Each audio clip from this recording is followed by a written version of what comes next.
Hi guys, welcome back. Day 3. Properties of rectangles. Properties of rectangles.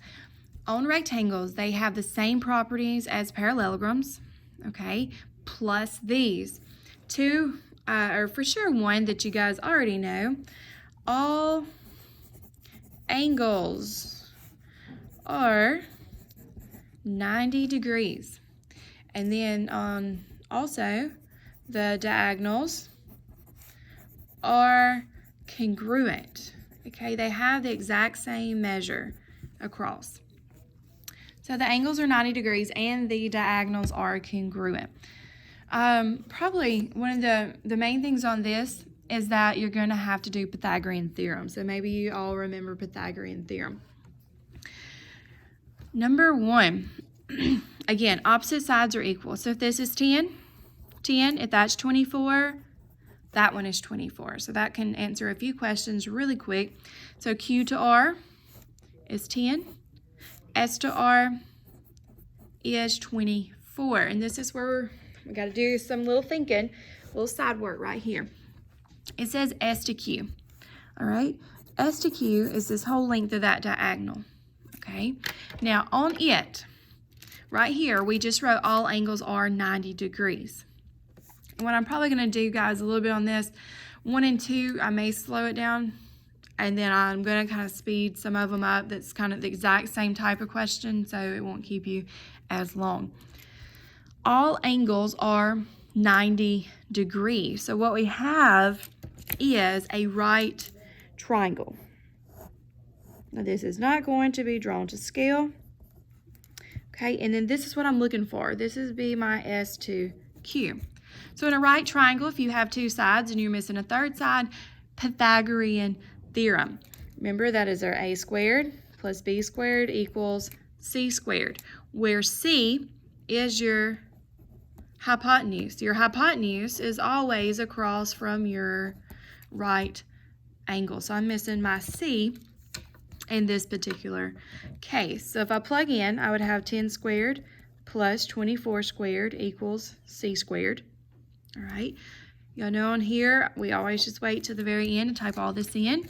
So I would type in the square root of 10 squared plus 24 squared.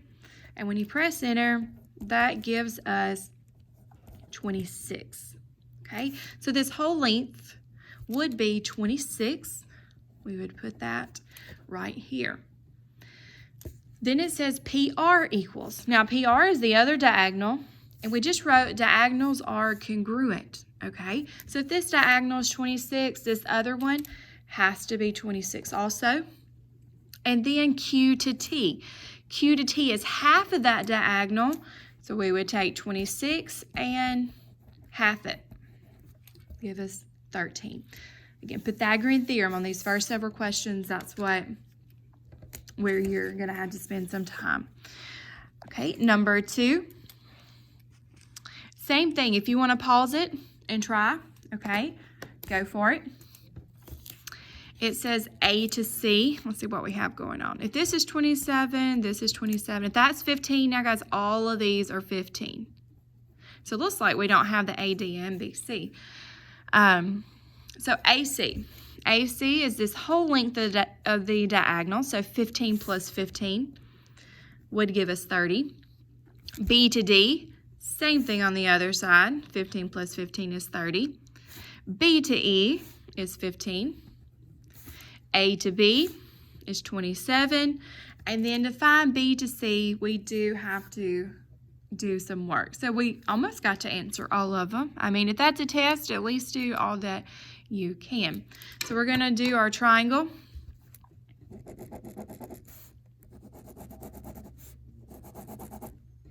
The right triangle, I'm going to make a big 30 right here, and this is 27, so I am missing this part. Now in this case, they gave me my hypotenuse, okay? So I would have x squared plus 27 squared equals 30 squared. We would move the 27 squared over,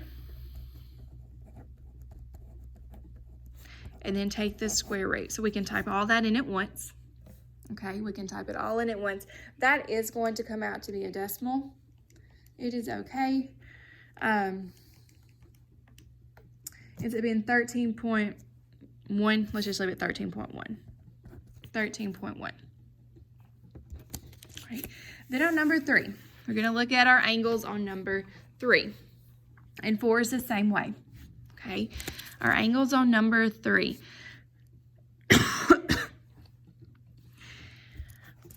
If we use what we just did on parallelograms, the opposite one, or the alternating ones, are congruent. If that's 27, that one's going to be 27. Okay. Now, one thing that these rectangles are a little bit easier because more of the angles are going to be the same measure. All of the diagonal parts are congruent. All right. We have studied isosceles triangles, but to give you just a quick review on an isosceles triangle, if you have two sides that are congruent, then the angles across from those are going to be the same. So if you look here, see how those two are congruent. If this angle is 27, then this one over here would have to be 27. If this one's 27, then this would have to be 27. Another thing that we can go ahead and find are the other half kind of those. It's not like the exact half, but the other missing part, because all these angles are 90 degrees. So guys, we would say 90 minus 27, and that would give us 63. So then all of these parts would be 63. All of those would be 63. They are going to ask us these middle ones. Now these two would be equal because they're vertical, and then same thing, those would be equal. The sum of a triangle. Okay, if I covered up all these missing parts right here, that's a triangle. We have two angles, so we can find the third one. So you would type in 180 minus 27 minus 27. Okay, whatever that equals, that's going to be what that center one is, which is 126.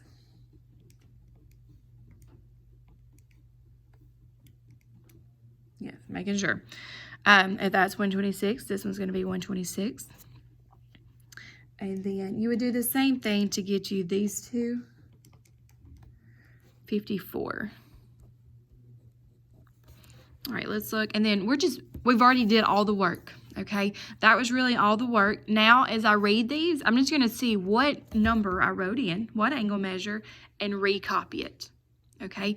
On these, if y'all were here and I was looking at you, I would say, guys, I like to do all the work on the front end. You know, go ahead and do all the little calculations like we just did, and then come back and read those questions. And that way it seems a little bit quicker to me.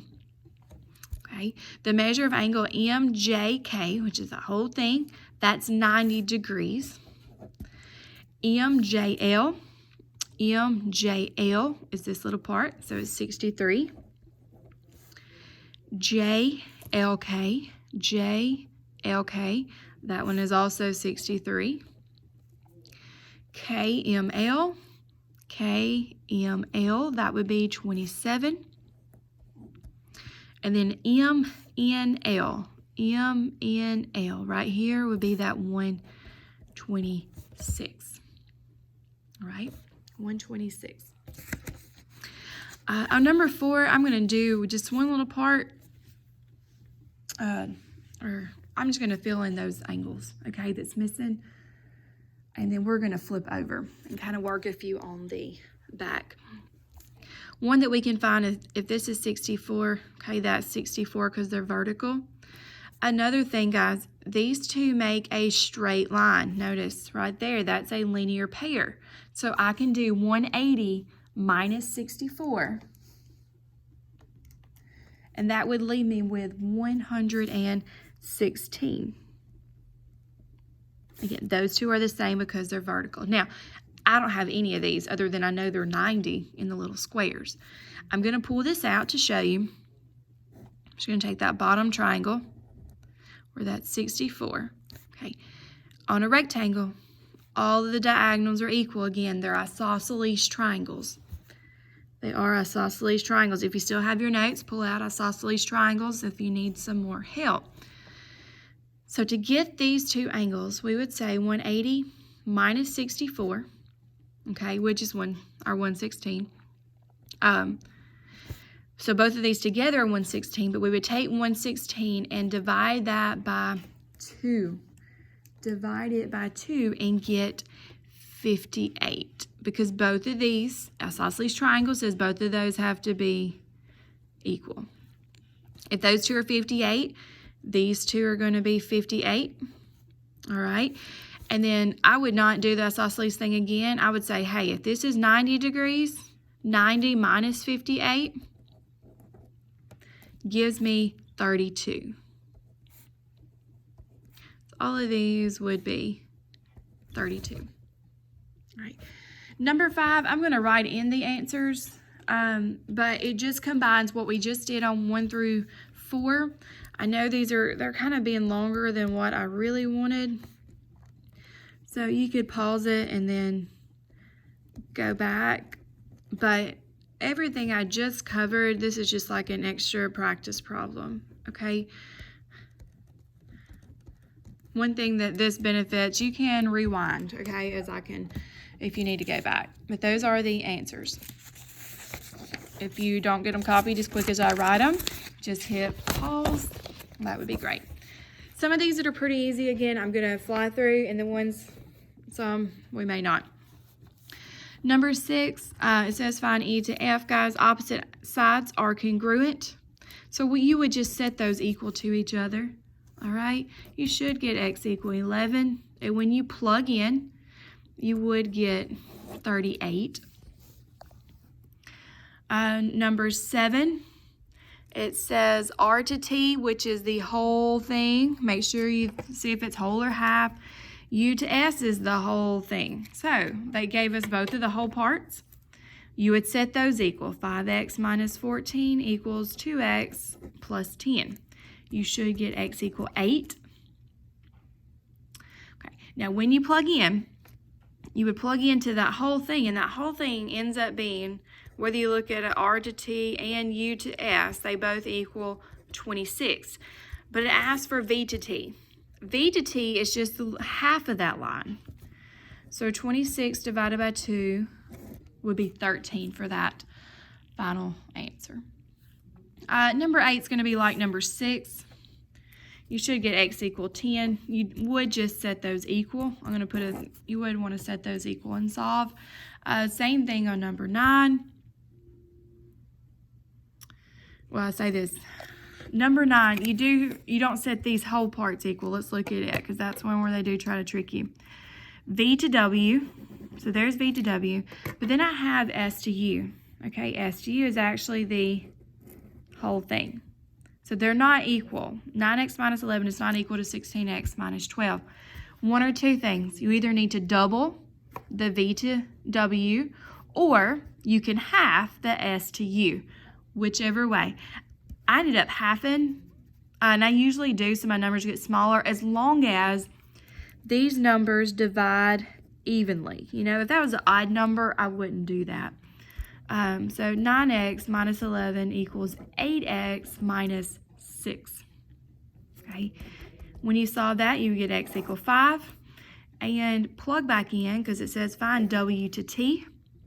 All right. Find W to T, you would get 34 for that final. You would get 34. All right, number 10. Again, if we,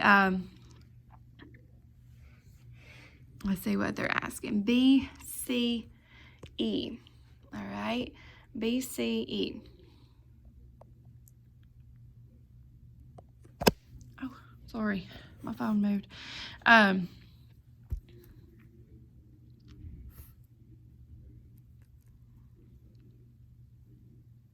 All right, those two are just going to be equal. I was going to say, when you do the alternate interior, all right, alternate interior angles are equal. Okay, so 11x minus 3 equals 7x plus 5. And x would equal 2. It looks like you need to plug in to finish finding your answer. Let's say BCE right here. So we don't have that. All right, so what I would do, I would plug 2 in right here. 11 times 2 minus 3 gives us 19. So this angle is 19 degrees. This is a right angle. So 90 minus 19 is 71. All right. Number 11, you do not set those equal. All right. Notice how this one's like a bigger section than that too. But they're both in the square box. All right. So we would add on this one 3x plus 2 plus 12x minus 17 equals 90 degrees. X would equal 7 when you solve that out. And it says JHI. Let me get a different color. All right, JHI right here is going to be the same as this one. So I would take the 3x plus 2 and plug in that 7. So 3 times 7 plus 2 gives me 23. Right. 12 is the same way. And let's look at 13. All right, on 13, it says to find, it just says solve for x. All right, what I would do here, if this is 5x plus 7, this is 5x plus 7. Remember these two because these are equal, those angles are equal. Then I'm going to do 180. 180 minus 134, that gives me 46. So that angle would be 46. I'm going to add, this is one way, you can add all three of those because this is a triangle and set equal to, a triangle is 180 degrees. Now, is that the only way to work that? It is not. That is definitely not the only way.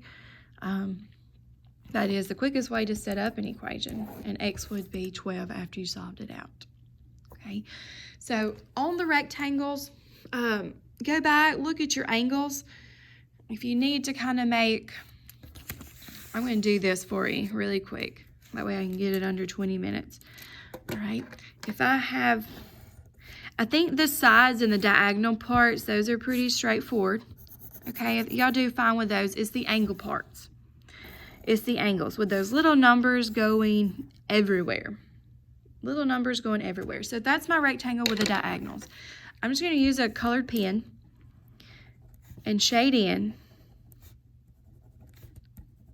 So everywhere I have orange, those are going to be the exact same angle measure. Okay? Everywhere I have purple, those are going to be the same. All right? Let's see if this green will work out for me. Those two will be the same angle measure, and those two. All right, so if you need to draw that, go find you some color pencils or markers or crayons, whatever it might be, and use that as a guide to help, okay? Now, as far as the line segments go, all of these, I have a red pen, I'm about out of pens right here, but all of these are going to be the same length, okay? Opposite sides are equal. All right. Thank y'all for joining in. That is it on rectangles.